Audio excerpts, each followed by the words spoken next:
Bismillah. Bismillahirrahmanirrahim. Alhamdulillahi rabbil alamin wassalatu wassalamu ala asyrafil anbiya'i wal mursalin sayyidina Muhammadin wa ala alihi wa sahbihi ajma'in. Qala rabbi shrah li sadri wa yassir li amri wa hlul 'uqdatam min lisani yafqahu qawli. Subhanaka la ilma lana illa ma 'allamtana innaka antal alimul hakim wa la haula wa la quwwata illa billahil aliyyil azim. Nawaitu ta'lu wa ta'lim wa tadhakkura wa tazkira wa nafa'a wal intifa' wal ifadah wal istifadah wal hasa 'ala tamassuki bi kitabillah wa sunnati rasulih wa du'a ila al-huda wa dalalata 'alal khair ibtigha' wajhillah wa qurbihi wa sawabihi subhanahu wa ta'ala.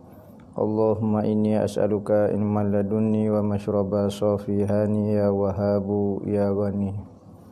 Qala al-muallif rahimahullahu ta'ala wa nafa'ana bih wa bi'ulumihi fid dharain amin. Rabbi yasir wa la tu'assir wa tammim bil khair wa la haula wa la quwwata illa billahil aliyyil azim. Amma ba'du, assalamu alaikum warahmatullahi wabarakatuh. Berkata Al-Imam Abu Isa Muhammad bin Sawrah At-Tirmizi dalam kitab dia Asy-Syama'il Muhammadiyah dia, sehinggalah perkataan dia hadis yang ke-341 an Rubai' binti Muawiz bin Afra qalat ataitu nabiyya sallallahu alaihi wasallam bikina'in min rutab wa ajri zubin fa'atani mil'a kaffihi hulliyan wa zahaba. Berkata Rubai' binti Muawiz, aku pernah pergi berjumpa dengan Nabi sallallahu alaihi wasallam dengan membawa sebekas buah rutab, sekarung ataupun sebekah buah rutab. Buah rutab ni buah kurma yang masih lagi mekar, bukan kering hok sapa tempat kita ni kering dah. Buah tamar ni kalau hok sedap ni ketika dia masih mekar, basuh lagi, itu sangat manis. Dan ajri zu'bin, aku bawa buah tamar dan mentimu, timu arak. Ada kata timu arak, ada kata macam asparagus gitu tu, timu halus lagu tu, patut bulu gitu setengah. Kadang-kadang Nabi makan dengan buah tamar. Buah tamar manis, buah timu tu tawar. Jadi Rasulullah kadang-kadang dia makan dua jenis makanan, di antara panas dengan sejuk, ataupun tabiat basah dengan kering. Rasulullah suka makan makanan dua lagu tu. Jadi tidak salah kalau kita makan dipanggil apa koktel tu, capur buah makanan tu. Ada orang kata tak boleh kerana Nabi tak pernah capur makanan. Ada kata boleh kerana Nabi kadang-kadang dia capur makanan. Capur makanan ni kadang-kadang nak balance di antara tabiat buah jenis panas dengan buah jenis sejuk, buah jenis kering, buah jenis basah. Bergantung dengan tubuh orang pula. Maka katanya Rubai' ibnu binti Muawiz tu, dia kata aku bawa hadiah kepada Rasulullah sebekah buah tamar, buah rutab dan dengan buah timu. Aku letak buah timu sikit. Maka Rasulullah memberi kepadaku hadiah. Apa dia? Sebagai balasan kepada hadiahku, Rasulullah beri perhiasan dan emas sepenuh tapak tangan beliau. Ni sepenuh tapak tangan. Secekuk. Kalau kita ambil secekuk aku tu, Rasulullah hui. Kalau kita tak padailah dengan buah tamar dan mentimu lagu tu berapa sangatnya. Tetapi Rasulullah ni suka apabila orang beri hadiah kepada dia, dia suka balas sesuatu kalau boleh lebih daripada pemberian orang yang beri hadiah kepada dia. Dan Rasulullah pun ajar kita, bukan kata pemberian, bahkan kalau orang beri kata-kata indah kepada kita, kita kena jawab dengan kata-kata indah kepada dia. Kadang-kadang orang ni tak pandai kecek. Orang tu nak bergurau dengan dia. Misalnya orang tu dia tengah duduk jemur baju, tiba-tiba orang tegur dia. Sajalah orang nak bermesra dengan dia, tanya, "Dia buat apa dia tu?" Dia kata duduk sepak bah. Padahal dia duduk jemur baju. Jenis ada orang tu jawab benda tu, orang tu nak kecek molek dengan dia, tiba-tiba dia kata sepak bah apa duk tengok dia jemur baju. Maka Rasulullah kata wa iza huyitum bi tahiyatin fa ahyu bi ahsana minha. Katanya Nabi, dalam Al-Quran pun ada sebut, apabila kamu diberi ucapan hormat, orang beri kata-kata kepada kamu, maka balaslah dengan kata-kata yang lebih indah daripada tu, yang lebih molek daripada tu. Kalau kamu tak mampu nak balas lebih daripada tu, maka balaslah seumpama dengan tu. Maka Rasulullah ni antara sifat dia, akhlak dia, apabila orang beri hadiah kepada dia, dia akan balas. Tu tabiat kita. Dan kita orang Melayu pun ada istilah balas. Kalau orang buat mari kuih lopak tikai, kita pun buat mari gabul tepung pelita ke dia. Dia buat mari teri mandi, kita buat mari badak berendai ke dia. Dia buat mari nasi ayam, kita nasi arak ke dia. Biar munasabah. Ni orang buat mari nasi ayam kita buat mari gapo dia? Karipak dua putih. Nama boleh juga tapi tak munasabah lah. Maka Rasulullah dia akan balas hadiah yang lebih daripada yang ia perolehi. Emas. Kira emas penuh tapak tangan. Siapa dia nak beri kat orang lain? Lain ni kata Allah kecil ya. Kalau cicing tu kalau nak beli tu Allahu akbar. Kecilnya dengan nipisnya 900 riyal dah. Tetapi Rasulullah secekok emas.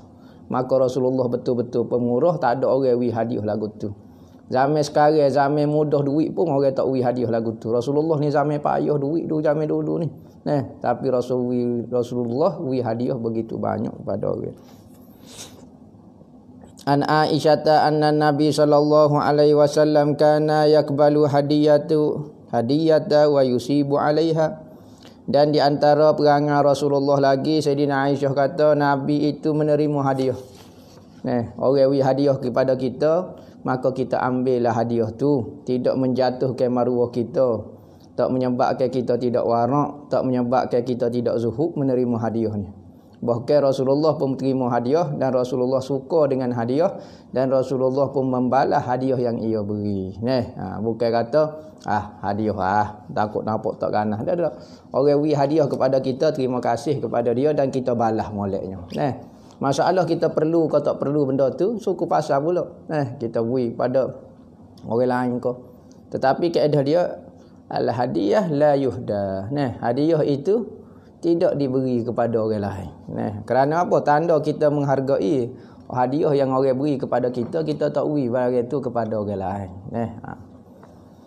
Bab yang ke-49, malunya Rasulullah sallallahu alaihi wasallam. Nabi kata beberapa perkara ni molek untuk orang lain. Molek, benda tu molek. Untuk siapa-siapa dia pun molek, tetapi kalau kena kepada orang ni dia lebih molek. Malu tu molek.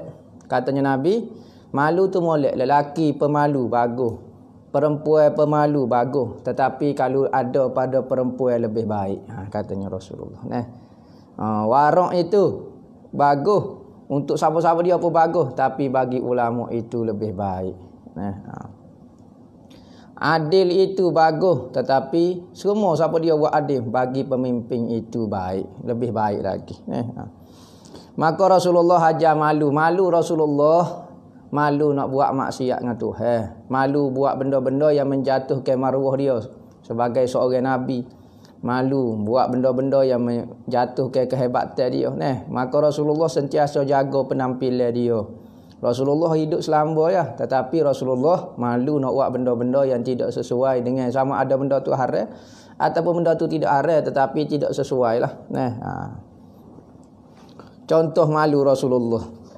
An Abi Sa'id Al-Khudri radhiyallahu anhu qala kana Nabi sallallahu alaihi wasallam ashadda haya'an minal azara fi khidriha wa kana iza kariha syai'an arafnahu fi wajhihi.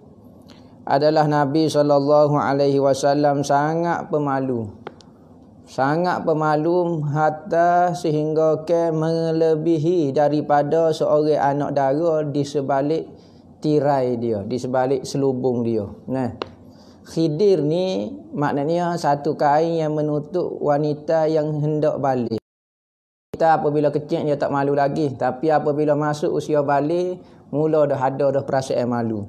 Maka perempuan-perempuan Arab ini biasanya wanita dia akan bersembunyi di sebalik cadar-cadar dia, di sebalik selubung-selubung dia, dan di sebalik, kalau kita kat, di sebalik langsi-langsi.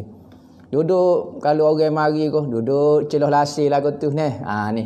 Maka Rasulullah ni pemalu dia lebih daripada anak darah duduk celah lasir lagi kalau kita terjemuhnya. Pemalu Rasulullah.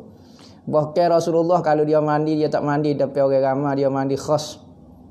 Bahkan kadang-kadang Sayyidina Fatimah pegang kain untuk tebing Rasulullah tak mandi. Jadi Rasulullah ni dia mandi tempat khas. Kalau dia nak salin baju pun, dia akan buka baju, dia duduk tempat khas, tak duduk depan orang. Tu Rasulullah tu pemalunya dia.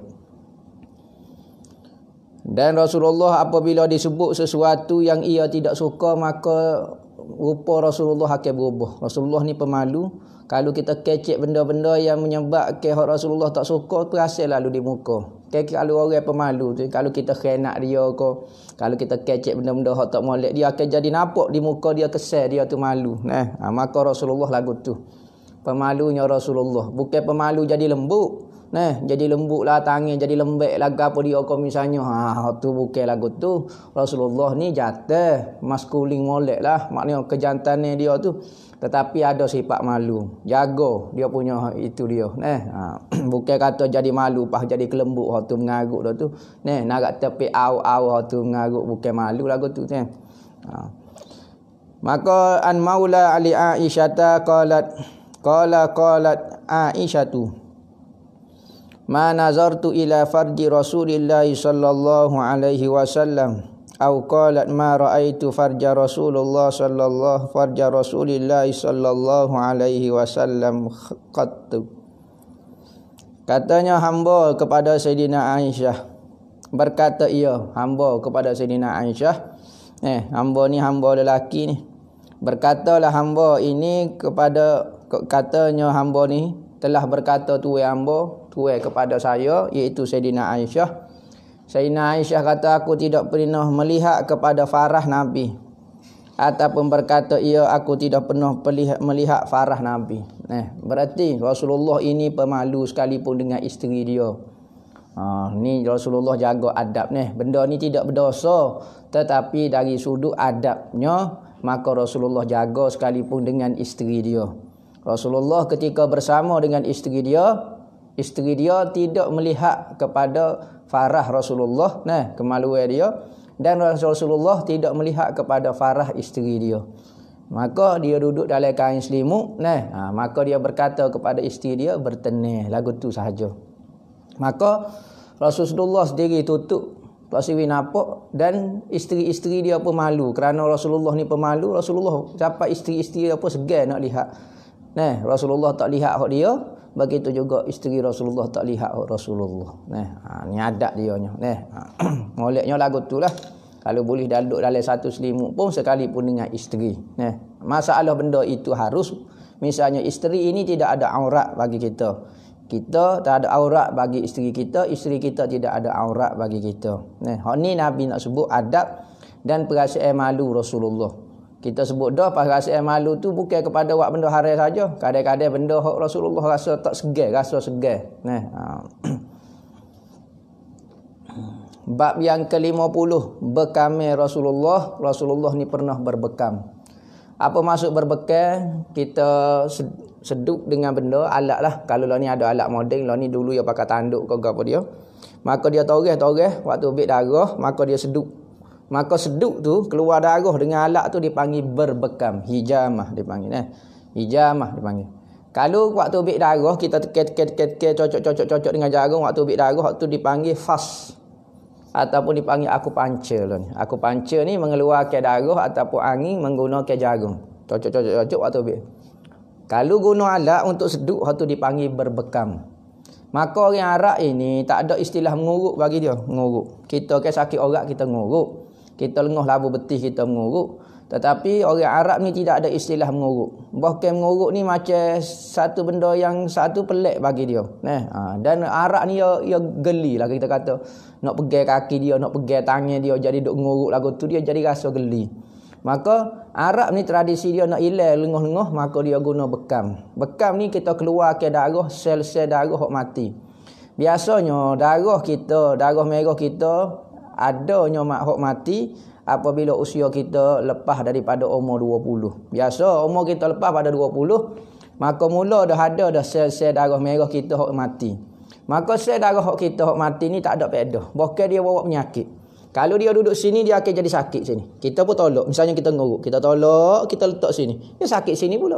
Kita tarik tolak. Selagi mana kita tak buai daripada tubuh kita, selagi itulah dia mengganggu peredaran darah kita hok baru. Sebab apabila kita makannya itu akan jadi darah. Darah baru tubik semacam. Tapi darah hok mati duk sekai dalam tubuh tu, kita kena waktu tubik darah tu. Maka Nabi waktu tubik darah tu lah. Maka bila kita waktu tubik darah tu, darah hok baru ada semacam. Berganti semacam. Tu darah. Pada usia 20 ke atas. Sebelum daripada 20 jangan berbekal, kerana tidak ada lagi boleh kata darah-darah sel darah merah yang mati tak ada lagi. Maka berbekal ni atas kita lah. Lepas ni dia akan sebut bila ke hari-harinya, berbekal yang sesuai dan bila mana ke tempat-tempat yang sesuai. Maka bekal ni atas keperluan kita. Kadang-kadang orang tu cepat sakit orang, tengoklah 3 bulan sekali ke, 2 bulan sekali ke. Ada orang tu jenis tak sakit orang, tengoklah sesuai setahun 2 kali ke, tu berbekal. Molek kita waktu tubik darah-darah hok sel hok mati daripada tubuh kita. Tak ada manfaat. Jangan bimbang tubiklah 2 cawan, 3 cawan, 4 cawan. Benda tu di samping sunnah, benda tu sangat molek untuk diri kita. Selagi mana tak buai darah kotor tu, dia tu darah penyakit. Kena waktu tubik darah tu. An Humaidin qala su'ila Anas bin Malik an kasbil hajjami faqala ihtajama Rasulullah sallallahu alaihi wasallam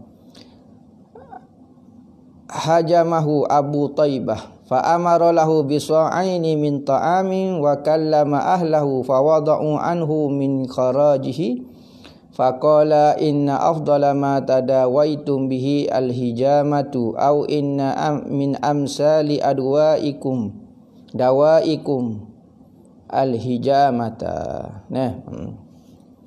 Daripada Humaid berkata ia ditanya Sayyidina Anas bin Malik mengenai hasil rezeki daripada berbekal.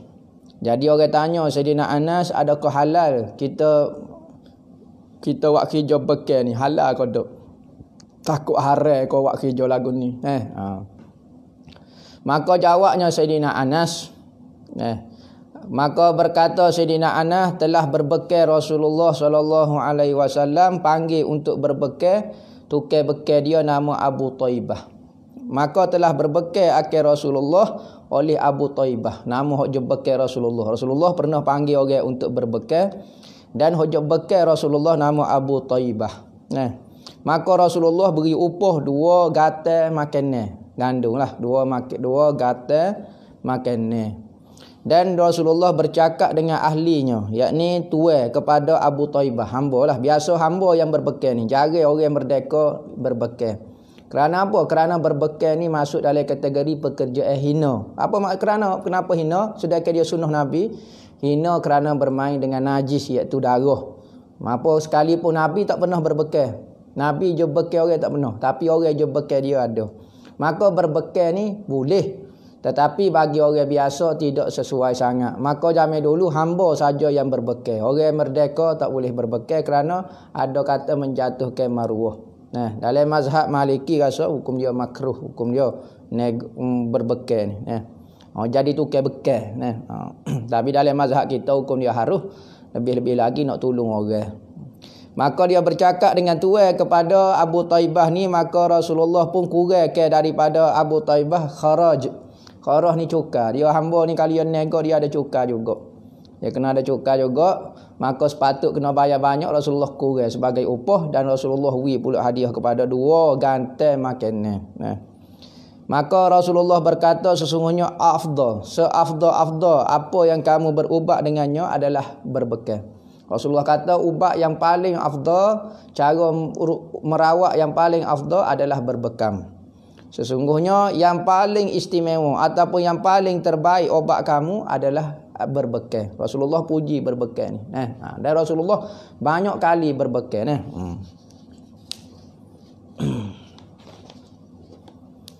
An Ali anna Nabi sallallahu alaihi wasallam ihtajama wa amarani fa'ataitul hujjama ajrahu. Daripada Sayyidina Ali, sesungguhnya Nabi sallallahu alaihi wasallam ingin berbekal, maka dia menyuruh aku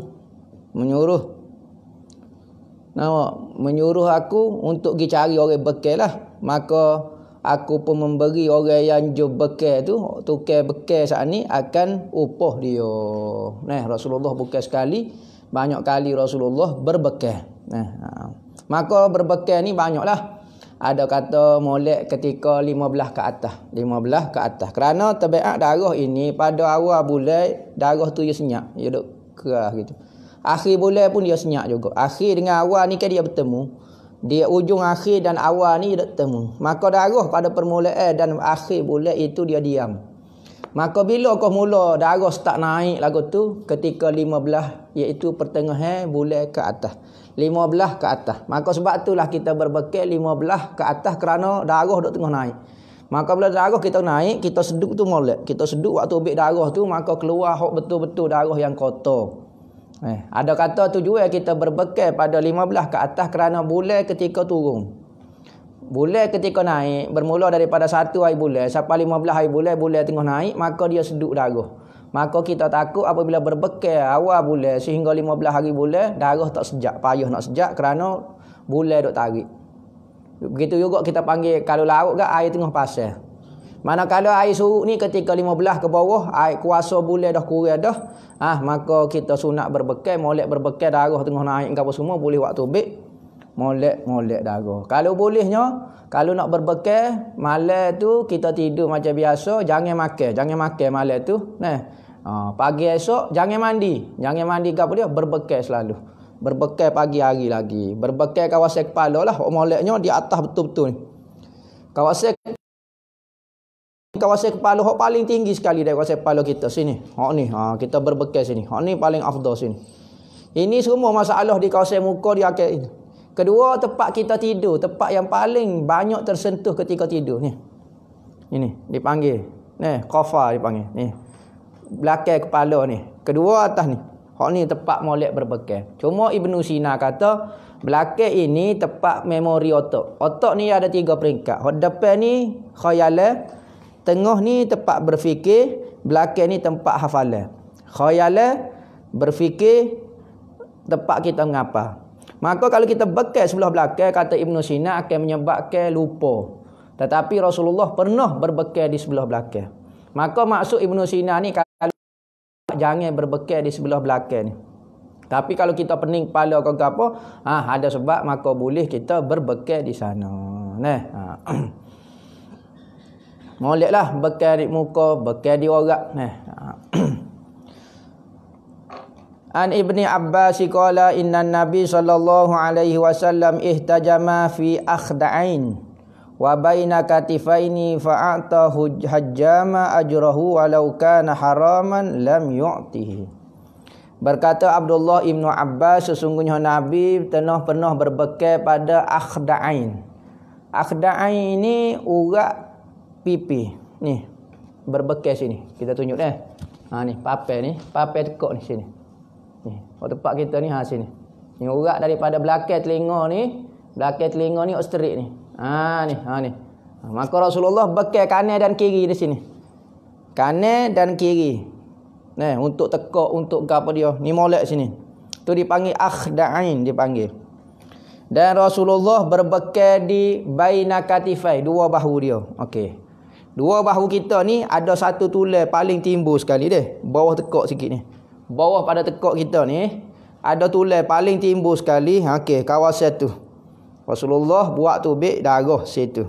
Ada kata sebelah atas, ada kata sebelah bawah. Di antara 2 bahu di sini. Ada kata sebelah atas ni. Ada kata sebelah bawah. Tu tempat berbekal Rasulullah. Maka Rasulullah pun memberi tukar bekal itu, orang yang membekal akan upahnya. Kalulah benda itu haram, nescaya Rasulullah tidak memberi upah. Berarti hadis ni nak mengajar peniaga berbekal itu halal. Dan Rasulullah puji. Puji menolong orang dengan cara berbekal. Moleklah kita waktu ambil darah-darah. Hok benda sel-sel yang mati daripada tubuh kita. An Ibni Umar anna Nabi sallallahu alaihi wasallam da'a hajjaman fahajamahu wa sa'alahu kam kharajuka. Faqala salasatu asu'in fawada'a anhu sa'an fa'atahu ajrahu. Daripada Ibnu Umar, sesungguhnya Nabi sallallahu alaihi wasallam pernah memanggil tukar bekal. Maka berbekallah tukar bekal itu Rasulullah, yang bekal Rasulullah. Maka Rasulullah tanya, berapa cukai kamu? Ke hamba ni ada cukai macam saat ni. Maka dia kata lebih kurang 3 gatal setahun. Kau lagu mana tu 3 gatal setahun. Kalau hamba buat kerja, cukai hambanya dah ada 3 gatal setahun. Maka Rasulullah pun kurang ke kata, tak payah bayar 3 gatal, bayar segatal, bayar 2 gatal saja. Tu Nabi Muhammad kurang ke gatal, bayar 2 gatal saja cukamu. Lepas tu Rasulullah pun beri upah kepada tukar bekal kepada dia. Jadi bekal ni moleknya ada kata 17 hari-hari ganjil, 17, 19, 21. Dan Rasulullah pernah berbekal pada semua hari. Ahad, Senin, Selasa, Rabu, Khamis, Jumaat, Sabtu Rasulullah bekal belaka. Cuma ada kata molek bekal pada hari Isnin. Macam-macam lah. Tapi Rasulullah boleh maka berbekal ini kalau tidak ada hajat, itu tarikh-tarikh dia. Itu hari-hari ganjil 17, 19, 21, 23, 25, 27, 29. Hak tu kalau tak ada hajat. Tapi kalau kita tengah penipala maka tak kira dah. Sekali pun awal bulan ke gapo dia. Sesuai itu sangat tidak ada darurat. Kalau ada darurat maka Rasulullah tak cara juga hari gapo dia pun Rasulullah bekal juga. An Anas bin Malik qala kana Rasulullah sallallahu alaihi wasallam yahtajimu fi akhda'in wal kahil wa kana yahtajimu li sab'at wa asharata tis'ata asyarah wa ihda wa ashirin. Daripada Anas bin Malik adalah Nabi berbekal ia pada akhda'in. Akhda'in ni kita ada dah dua tulen ni. Dua orang ni, orang tekak ni, orang tekak. Wal kahil dan kahil. Kahil ni sini. Ada kata ni, hok belakang kepala hamba ayat ni dah. Qafa tu sini. Ada kata ni di bawah ni, tempat hok timbul sekali tulis di antara dua bahu ni tulis sini. Maka Rasulullah berbekal pada 17 hari bulan, 19 hari bulan dan 21 hari bulan. Tu Rasulullah berbekal. Katanya ulama nombor-nombor ganjil ini jika bagi orang tidak darurat sakit. Kalau sakit maka berbekallah pada hari-hari gapo dia pun molek. Bahkan Rasulullah ketika balik daripada Malam Isra' Mi'raj ada suara pesan kepada Rasulullah untuk berbekam. An Anas bin Malik anna Rasulullah sallallahu alaihi wasallam ihtajama wa huwa muhrimun bimalalin ala zahri qadam. Daripada Anas bin Malik sesungguhnya Nabi sallallahu alaihi wasallam berbekam buat ihram haji. Buat ihram maka Rasulullah berbekal. Bekal mana? Bimalal, pada satu tempat nama dia Malal. Dalam 7 batu lah. 7 batu daripada Madinah. Nama sepak Malal. Maka Rasulullah di dalam ihram maka Rasulullah berbekal. Kerana apa? Rasulullah berjalan lama lenguh kaki dia, maka Rasulullah berbekal ala zahri qadami, atas tapak kaki. Ni kaki kita, atas tapak kaki ni. Kalau orang tua, tapak kaki ni sebelah atas ni dia panggil telaga urat. Telaga urat ni tempat urat tu bersepul. Tubuh kita daripada atas sampai ke bawah, darah dia akan turun ke bawah dan mutar di kaki. Mutar di kaki dan dia akan naik semula ke jantung, lepas tu turun semula, dia akan mutar di kaki. Bila mutar di kaki ni ada satu tapak kaki ni alik atas ni kita panggil telaga urat. Telaga dia panggil tempat bersepul urat situ ni, alik atas ni. Maka Rasulullah bekal atas tapak kaki tu kerana lenguh. jalan lama korana Rasulullah uzur kau lagu mana, maka dibekal atas tapak kaki tu. Maka ulama kata apa hukum berbekal bagi ihram? Hukum dia harus jika tidak menyebabkan cabut bulu kau apa dia. Kerana tak boleh kita ngaji dalam ihram, jangan kita buai anggota dia cukur kau cabut bulu dari tu pada tubuh kita, hukumnya haram. Maka dalam mazhab Maliki hukum dia makruh berbekal. Mazhab kita hukum dia boleh, tak ada masalah apa selagi mana tidak cabut gapo-gapo. Kalau cabut bulu kau gapo dia terus menyebabkan cabut bulu kau, maka tu tak boleh lah. Maka jadi haram. Bab yang ke-51, nama-nama Rasulullah sallallahu alaihi wasallam. Wallahu a'lam.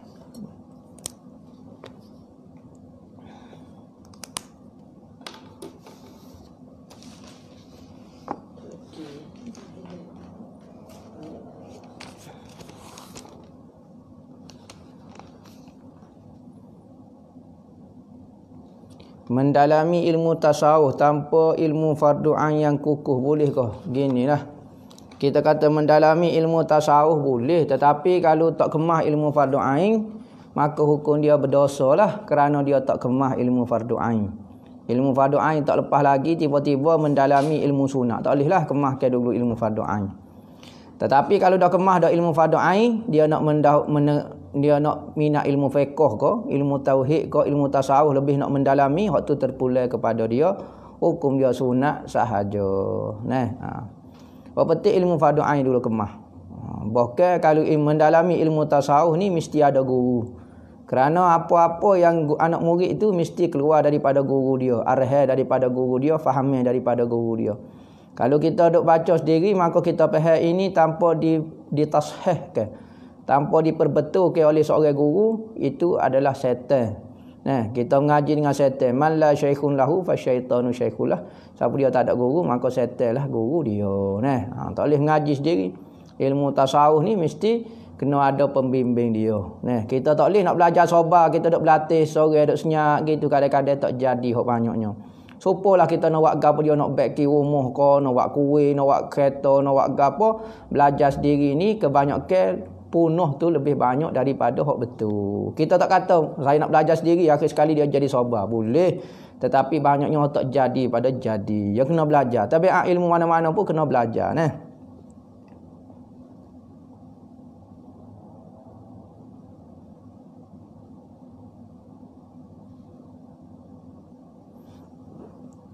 Benda yang paling awal dicipta oleh Allah, ada kata air, ada kata nur Muhammad, ada kata qalam, ada kata akal, ada kata gani, banyak.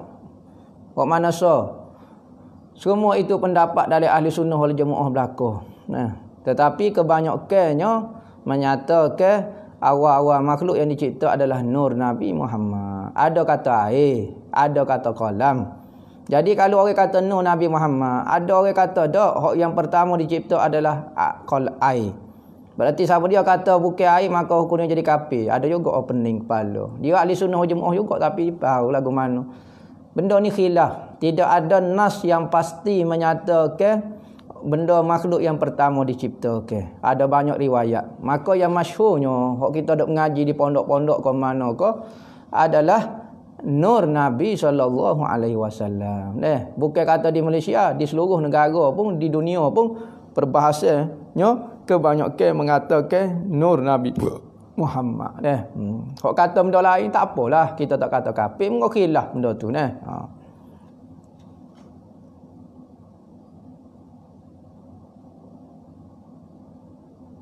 Adakah berkurang pahala puasa dengan main game, tengok TV dan dengar lagu? Gini. Puasa ni banyak martabat. Puasa orang awal ni boleh pahala dah. Kalau kita puasa, kita buat ibadat, boleh pahala puasa dan pahala ibadat. Kalau kita puasa, kita tak buat ibadat, boleh pahala puasa saja. Tak boleh pahala ibadat. Kalau kita puasa saja, pas kita tak buat ibadat dah senyap ya, ataupun kita main game ya, ataupun kita tengok TV hok aruh lah, bukan TV hok ada maksiat. Ataupun kita dengar lagu hok biasa, hok tak ada maksiat ke apa dia. Maka boleh pahala puasa gitu dah lah.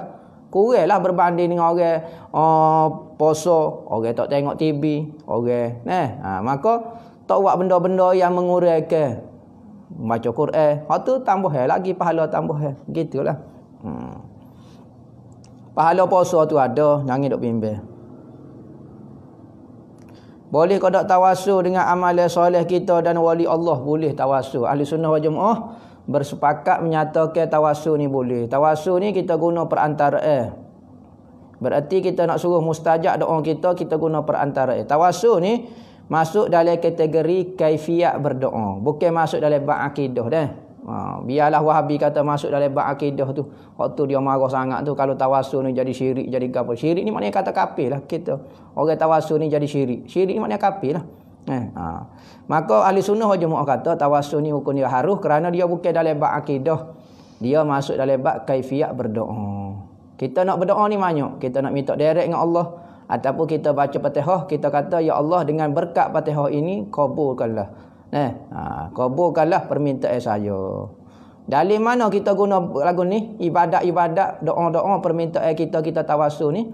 Hadis dalam Bukhari ada sebut, 3 orang terperangkap dalam gua. Tiba-tiba bila terperangkap dalam gua, maka seorang itu berdoa dengan amalan dia. Ya Allah ya Tuhanku, jika amalan hamba soleh maka selamatlah kami. Maka bergerak batu hok tutup lubang gua bergerak sikit. Maka dalam Bukhari ajar lagu tu. Berarti bertawasul dengan amalan kita. Amalan kita baca Fatihah. Amalan kita gini Kayak ada setengah orang berdoa. Bisiril Fatihah. Baca Fatihah. Lepas tu pakat. Allahumma bihaqil Fatihah. Ya Allah dengan berkat Fatihah. Bihaqiman uzilat. Dengan berkat orang yang diturunkan kepadanya Fatihah. Iaitu Nabi Muhammad. Tu tawasul belaka. Tak masuk dalam bab akidah. Orang bertawasul ni orang minta dengan Tuhan belaka. Cuma ada perantara. Tak ada masalah ke apa. Wali Tuhan. Sama ya. Biasa kita tawasul ni benda-benda yang ada kedudukan di sisi Tuhan. Al-Quran, amalan soleh, wali-wali Allah. Jari orang tawasul dengan ahli maksiat, orang berzina ke, maksiat dengan Tuhan, orang kafir, jari orang tawasul. Memang orang tak tawasul lah dengan lagu tu. Hak ronggo, hidung ni kita sebut dah. Kami jangan sapa kat basuh. Kalau kita buat masuk tangan ni, benda kau jangan kapa kat ni tak apa, jangan masuk sampai kat ni. Kalau siapa kat khaysyum basuh ni hukumnya batal lah semaya kita. Batal lah puasa kita.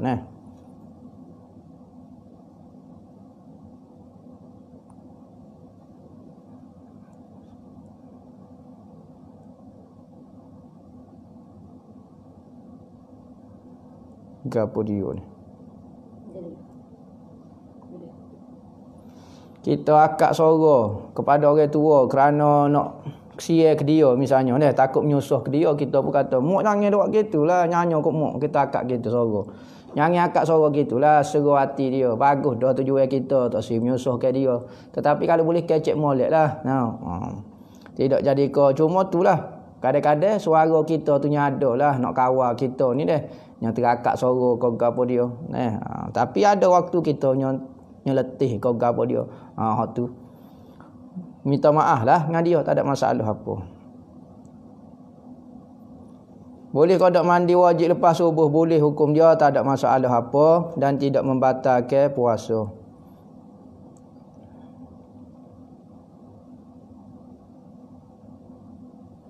Kita mufarakah ngata imam tapi kita wak lolok ikut dia, tak boleh lah. Kalau ikut dia wak lolok batal lah semaya kita. Tetapi kalau kita semaya kita tak ikut dia tapi sama. Nak serupa dengan dia. Takdir kalau kita baca Fatihah juga, baca surah yang sama, serupa. Nampak macam kita jadi makmum dia. Hak tu tak apa, tapi kalau kita buat lolok ikut dia tak boleh lah, kita bukan makmum dia. Batal semaya. Boleh campur kodok makanan laut dengan makanan darat. Makanan darat dengan makanan angin, makanan atas langit. Makanan atas langit, atas pohonnya. Boleh kodok campur makanan ni tak ada masalah apa. Cuma dari sudut kesihatan kata ada bercanggah Kalau benda makan tabiat sejuk, tapi Nabi ada tunjuk. Ada tabiat sejuk, Nabi makan dengan tabiat panas. Tak ada masalah apalah. Makan makanan laut dengan makanan darat tak apa. Cuma ulama dah sebutnya dari sudut warung gitu lah. Sayyidina Umar ni kalau dia makan so lauk tak makan 2-3 lauk. Tu warung dia lah. Dari sudut kesihatan tu tak ada masalah apa. Jangan hok benda bercampur jadi racun. Orang timu dengan madu ke. Tu nak kata kan. Sejuk, tu panas. Selok.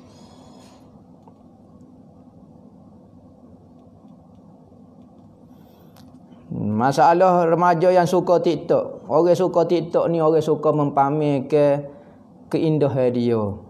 Jarang TikTok ni horak muka uduh kau gapo dia. Biasa nak tunjuk gelenyar dia, nak tunjuk manja dia, nak tunjuk dia comel. Tengok TikToknya pakai bedok lah. Rumah pakai tak mandi pun rambut rosing tapi nak pakai nak TikToknya bedok lah gapo dia.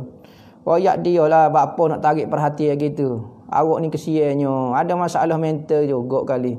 Nak tarik perhatian orang. Cari pasangan supaya dia boleh pamerkan keindahan dia kepada pasangan dia. Sebab itulah Nabi pun sebut, kalau kita ada anak perempuan yang sudah layak untuk disetubuhi, yakni sudah layak untuk berkahwin. Biar berapa kau umur perempuan itu layak disetubuh? Katanya ulama 12 tahun. 13 tahun. 15 tahun ni perempuan duk tengah gelenyar benar dah. 16, 18 tu Allah tengah SPM tu berat dah. Maka katanya Nabi, jika perempuan itu sudah sampai kepada hak yang boleh disetubuh, maknanya boleh berkahwin, tiba-tiba ibu bapa dia tidak mengkahwinkan dia, maka jika perempuan itu membuat maksiat, maka ibu bapa dialah yang menanggungnya. Nabi sebut lagu tu dalam hadis. Berarti lah ni masalah budaya, mentaliti masyarakat kita, anak tino lewat nikah. Maka anak tino ni kena nikah awal sebab dia akan jadi suri rumah. Yang cari duit adalah suami dia, bukan anak tino kita. Jadi nikah awal ni Islam menganjurkan lagu tu. Ni sebab dia gelenyar tu, dia jadi duk TikTok kat tu, duk gelenyar, duk gapo dia. Apa dah tak ada. Dia jadi tok laki, dia ada tok laki, yang marah tok laki dia dah lah.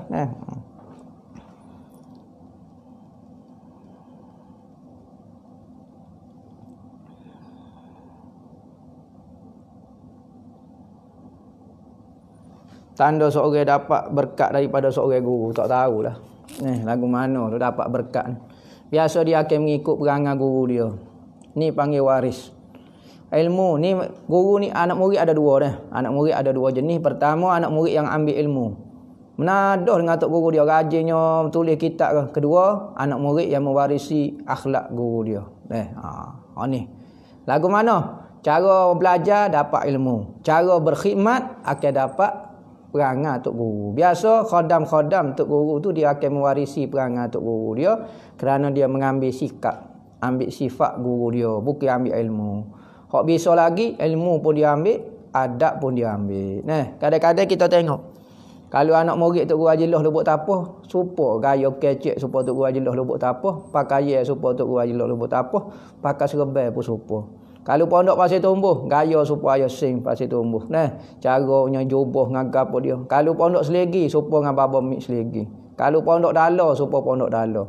Kalau pondok gon ni, supaya. Kalau anak murid sebelum ngaji Yaman lagu ni. Kalau ngaji Morocco, kalau ngaji Jazair, ya kali jadi lagu tu. Mewarisi gitu. Sebab itulah kita kalau dengan tok guru kita kena pakai serban supaya tok guru kita. Jangan pakai lain daripada serban tok guru kita. Apa? Tak suk tok guru dak. Kita tok guru kata, "Apa pakai serban suk lain pada aku? Mu tak buat idola aku." Berarti hatimu masih ada orang lain selain daripada aku. Orang dulu adat tak adat dia serban supaya tok guru.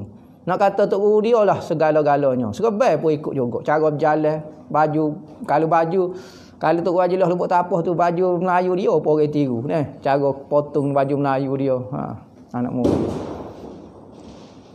Solat sunat dalam keadaan duduk walau dalam sihat, apa hukum dia? Dapat separuh daripada pahala orang yang sembahyang dalam keadaan berdiri. Semaya sunat dalam keadaan duduk ketika sihat, dapat separuh daripada semaya dalam berdiri. Ada anak murid bersama guru ketika berjauhan. Gini. Biasanya anak murid dengan tok guru ni, tok guru akan beri satu benda kepada anak murid. Sama ada bacaan, wirid ataupun apa dia. Sebab itulah anak murid dipegang dengan guru dengan wirid. Selagi mana dia memegang wirid anak guru dia, selagi itulah dia ada hubungan dengan guru dia. Gitulah biasanya. Dan dia menjaga adab, menjaga nama guru dia.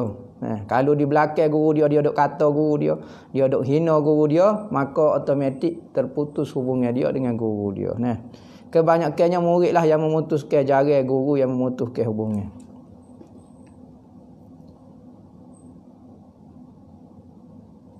Adakah Sa'labah Nabi itu masuk neraka sebab tak bayar zakat? Ni cerita ni khilaf dah ulama. Ambo pun tak tahu. Cerita ni masyhur ni, cerita Sa'labah ni. Ada orang ni dok cerita geger cerita bab Sa'labah tak bayar zakat ni masuk neraka lah. Sebab Nabi tak suka dia.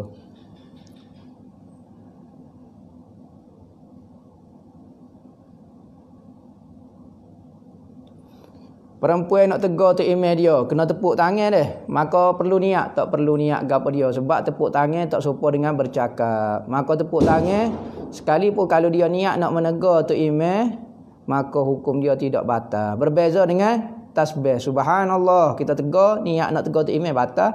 Tapi kalau tepuk tangan, niat nak tegur tu email tak batal.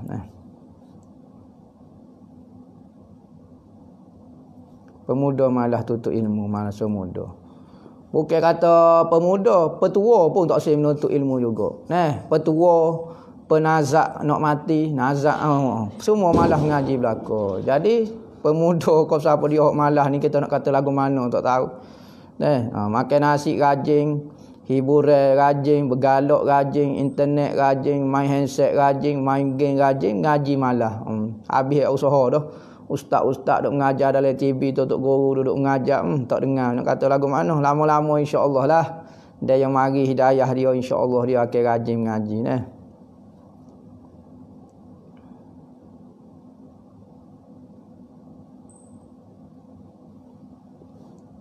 Masalah Instagram yang mau sebut dah dulu upgrade cerita dia lah gapo. Orang ni panggil orang kurang kasih sayang. Nak cari tumpuan orang, nak jadi gila glamour.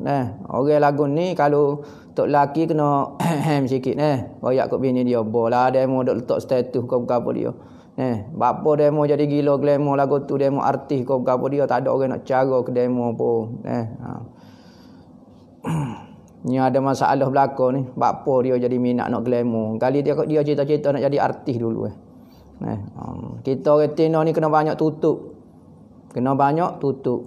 Tutup ni tak syarat tutup muka saja. Kita. Kehidupan kita. Kita dengan bini kita. Kita dengan tok laki kita. Kita dengan anak kita. Makanan kegemaran kita. Jangan beritahu orang. Tu, Saidina Fatimah ada kira orang gepa. Saya beri higa ni. Tak ada? Tak ada. Saidina Fatimah siapa meninggal, dia tanya waktu malam. Tak siapa orang tengok tubuh dia. Tudung patut letak apa keranda tu, tak benda kerah di atas mayat tu. Saidina Fatimah mula-mula tak siwi nampak bentuk tubuh wanita. Hukum teraikan kening yang kurang lebat. Apa hukum teraikan kening? Tengok. Kita lelaki kau, kita perempuan. Kalau kita perempuan, kita isteri orang kau, kita anak dara. Kalau kita anak dara, tak ada faedah kita mencantikkan tubuh kita kerana kita nak cantik kau. Siapa dia kita tak ada suami. Tapi kalau kita ada suami, kita nak terai ke kening kita, lukis patih kening kau, lukis kau apa dia untuk suami kita nampak comel. Maka hukum dia harus bahkan sunat, bahkan wajib. Kalau suami dia kata awak okey lukis kening, maka kita pun lukis kening. Wajib kerana ikut perintah daripada suami dia.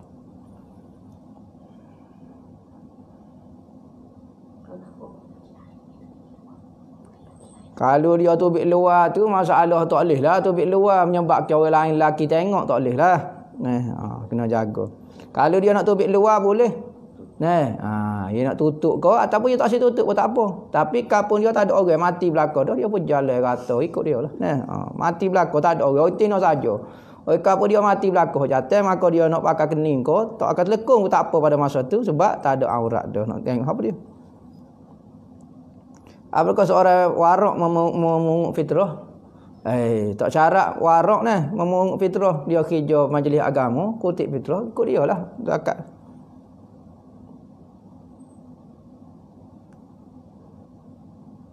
Seorang suami puasa sengaja menimbulkan syahwat hingga keluar mazi. Keluar mazi tak batal puasa lagi, tapi perbuatan tu makruh. Makruh. Tapi kalau keluar mani berdosa kerana membatalkan puasa dengan sengaja. Kalau keluar mazi pun dia makruh baru. Ada benda-benda hukum dia haram buat boleh puasa, tapi benda tu tak batal.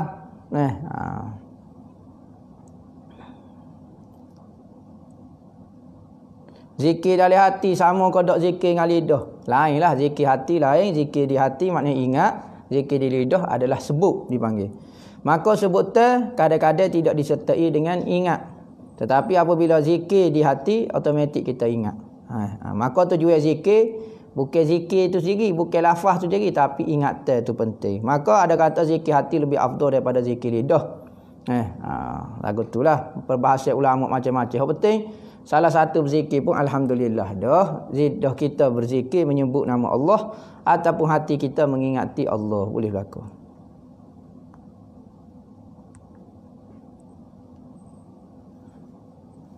Adakah dipanggil pelajar ilmu? Jika kalau kita ngaji seminggu sekali ya, boleh dipanggil pelajar ke tak? Boleh dah tu. Cuma pelajar seminggu sekali.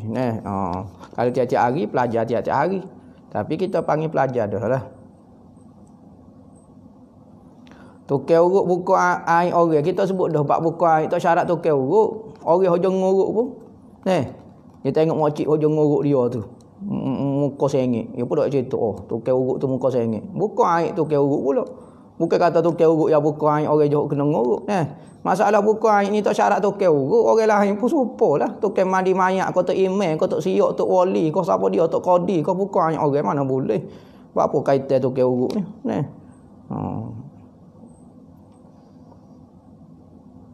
Akikah anak lelaki 2 ekor kambing. Kalau tak mampu nak kata lagu mana? Tuhan tidak paksa. Sunat sahaja. Kalau kita tak mampu, Tuhan tahu kita tak mampu, maka tak apa, tak ada masalah apa. Tak dapatlah fadilat 2 ekor kambing.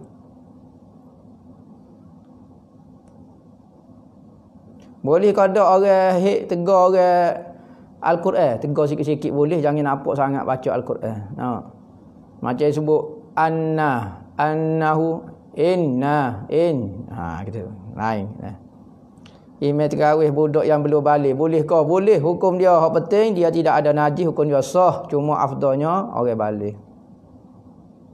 Perempuan adakah digalakkan berbekal? Ada kata perempuan boleh berbekal juga. Ada kata perempuan tak perlu berbekal kerana dia dah keluar haid dah, darah kotor keluar dah, tak perlu berbekal.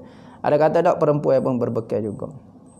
Bulu kucing najis ke? Bulu kucing lagu mana? Kalau bulu kucing di tubuh dia, hukum dia tidak najis. Lagi mana tidak berpisah daripada diri dia, bulu itu tidak najis. Bulu binatang yang haram dimakan tidak jadi najis kalau berada di tubuh dia. Kucing, seekor di atas pohon kita tengah semaya. Tak atas semaya. Tapi kalau bulu dia berpisah daripada tubuh dia, kena di baju kita, duduk di baju kita, maka jadi najis. Kalau 3 orang ke atas, 2 orang dimakan. Kita terlebih baca tahiyat awal. Tahiyat awal Allahumma salli ala Muhammad sekat tu ya, kita baca wa ala ali sayyidina Muhammad. Lagu mana? Kena sujud. Sunatnya sujud sawi kerana pindah sunat pindah sunat ab'a. Patut wa ala alihi di tahiyat akhir kita baca wa ala alihi tahiyat awal. Pas kalau kita tak sujud sawi sah mari. Solat duha dengan qabliyah zuhur tak boleh campur lagu tu lah. Qabliyah zuhur dengan duha tak boleh masuk. Yang semaya ada sembahyang ni boleh masuk, ada sembahyang tak boleh masuk.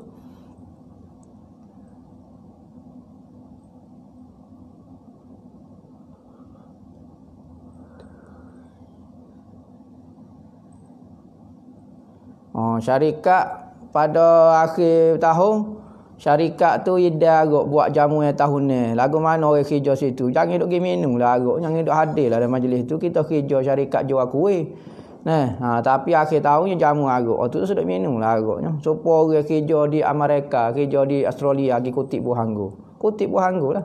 Hujung-hujung minggu pun dia jamu makan barbecue. Babi sungguh, barbecue. Babi sungguh jangan duk makan. Kita duk kerja kutip anggur saja. Salah bekal sebab penyakit tertentu, ada sebab lain. Macam-macam lah bekal ni. Kelebihan dia macam-macam lah.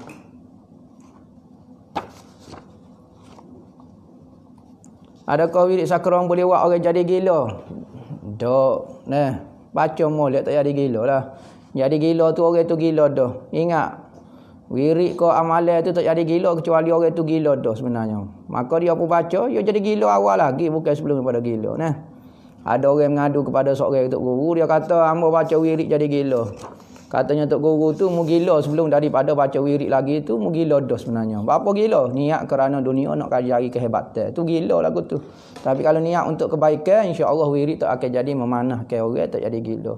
Berarti dia gila sebelum jadi ising. Sebelum jadi ising tu dia gila dah sebenarnya. Kalau orang duk amal molek-molek tak ada masalah apa. Solat raya boleh buat di rumah, boleh, hukum dia tak ada masalah apa. Apa hukum jamuh perut? Jamuh perut ikut kita nak jamuh perut, nak jamuh kaki, nak jamuh atas belakang, nak jamuh atas dahi ke. Lengger perut boleh kodok dalam syarat. Ikut kita nak lengger, nak pulah, nak gapo dia dah. Terpulang kepada kita. Tapi upacara lengger perut zaman dulu dah sepak wah. Hari tino tidur, lepas tu letak wahnya kotak. Lepas tu sepak kaki pun. Kalau kuat hok jatuh, kalau hok seluk hok tino. Gitulah lebih kurangnya. Hok tu kepercayaan saja dah. Nak buat pun tak sok buat tak jadi kapi benda lagu tu. Mungkin orang dulu kadang-kadang petua dia. Orang tua dulu nak tahu anak tino, anak jatuh lagu mana. We minum air. Kalau orang tu terkecing jadi anak jatuh. Kalau tak terkecing jadi anak tino. Macam-macam orang dulu nak tahu. Sebab orang dulu tak ada X-ray kami dulu. Dia tengok berdasarkan pengalaman. Kalau anak orang tino, kalau boleh tendai kuat tu, berarti anak tu anak tino, anak jatuh. Dia tengok lagu tu saja. Tak jadi kafir dah. Adat kita orang Melayu tak semestinya jadi kafir. Berat benar orang Melayu kita tu kafir belakang dah. Semua adat dia jadi kafir. Orang tak faham saja ya. Jadi benda-benda lagu tu lengger perut tidak ada jadi masalah apa dia. Sebab apa kita percaya kepada X-ray? Sebab apa kita tak percaya kepada teori kata tendai buahnya tu menunjukkan jatuh tino. Tu semua teori belaka zon sengkok saja. Tak jadi gapo-gapo. Nak buat boleh buat. Lah ni buat semaya hajat lah, minta supaya Allah Taala pelihara ibu dia dan anak dia. Gitu saja dah. Petua diamalkan sebelum, semasa dan selepas melahirkan bayi. Sebelum daripada ketika mengandung, moleknya makan buah tamar banyak supaya anak jadi juruh. Baca Quran banyak, surah Muhammad, surah Yusuf, surah Luqman, surah Maryam, surah Nur, baca. Banyak baca surah ketika mengandung. Semasa sakit pula, okey buat minyak selusuh. Minum tiap-tiap bulan minyak zaitun kata 1 sudu. Baca di minyak tu, kita sebut dah minyak selusuh, minyak untuk mudah melahir. Selepas daripada lahir ke apa dia pergi jumpa orang alim. Hari pertamanya belah mulut. Hari pertama tu boleh anak, lepas pada azan tu pergi cari orang alim belah mulut. Orang wali tu mulut dia sentiasa berzikir, tak kecek mengapa kok sih. Ambil air liur dia suruh dia kunyah buah tamar, ambil buat masuk dalam mulut anak kita. Dipanggil belah mulut. Hari pertama. Hari ketujuh daripada kelahiran buat 3 perkara. Hari pertama buat 1 perkara iaitu belah mulut. Hari ketujuh buat 3 perkara. Cukup kepala dia biar bersih. Dan rambut tu ditimbang dengan timbangnya perak. Berapa gram? Maka kita sedekahkan dengan seberat rambut tu lah. Dengan harga perak ataupun emas. Rasulullah kita timbang dengan timbangnya perak. Keduanya bui nama hok comel-comel, nama Abdul Rahman, Abdullah, kau nama hok comel-comel, nama wali Tuhan. Jangan nama musuh Tuhan, jangan nama orang lawan Allah Taala, nama Firaun ko, nama Hercules ko, nama Adventure ko, nama anda kena behak ko, nama Iron Man ko, nama Toko ko, nama tak guna sabah lah nama hok comel, nama Ahmad ko, nama gapo. Setengah ulama kata agama tentera Imam Mahdi pada akhir zaman bermula dengan Ahmad. Lepas tu ketiganya ngekor, iaitu 2 ekor kambing disembelihkan bagi anak lelaki, 1 ekor kambing bagi anak perempuan. Nak buat tu benda tu sunat dibuat, tak si buat pun tak ada masalah apa.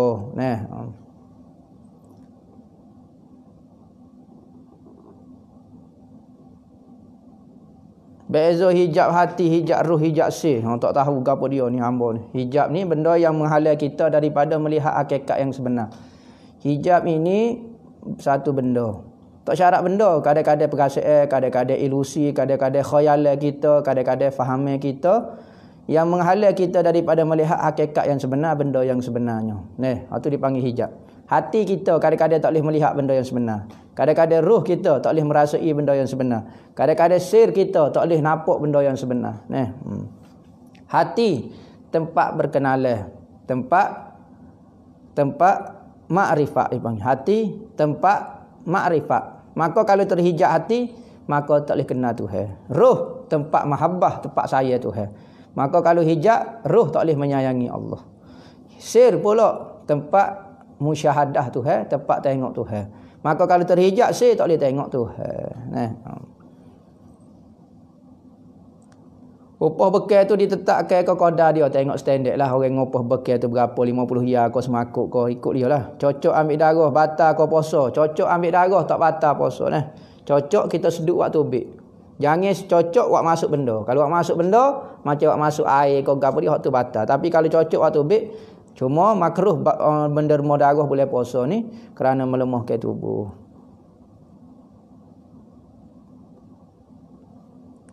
Apa hukum pengerah? Contohnya bayang ngopoh 20 yada, lepas tu pengerah sia 10 sen, ikut dia lah bui lah. Ikut dia ini buat gapo dia, kerah ko, pelembut ko, gapo dia ko. Tak ada masalah gapo dia. Tak ada kata sembah Tuhan ko, wi makan kok jing sia 10 sen gapo dia tak makan kakak tu. Kawasan larangan berbekal. Ada juga kawasan pelarangan berbekal. Am kau tak tahulah, dia ada tempat-tempat dia berbekal, tak boleh bahaya kok se. Pipi lah atas daya, atas hidung, atas kening, di butir mata, tak boleh lah. Dia ada tempat-tempat dia dah. Maka tempat-tempat bekal ni dia ada tempat dia dah. Kena tanya orang bekal lah. Jangan kita pandai-pandai sendiri. Mungkin nak suruh macung kita bahaya atas hidung, nak suruh jadi macung. Tu mengarut belakang lah. Waktu ambil darah hidung, ambil dah apa? Apakah sumber keuangan Rasulullah, cara pengurusan Rasulullah? Rasulullah ni antara sumber dia adalah Rasulullah bila pergi 1/5 daripada 1/5. Dia panggil khumusul khumus. Rasulullah pergi harta ghanimah bagi kepada 5. 1 bahagian tu dibahagi kepada 5. 1/5 daripada 1/5 tu habuai kepada Rasulullah dan ahli keluarga dia. Tu. Wallahu a'lam. Bismillahirrahmanirrahim. Alhamdulillahirabbil alamin.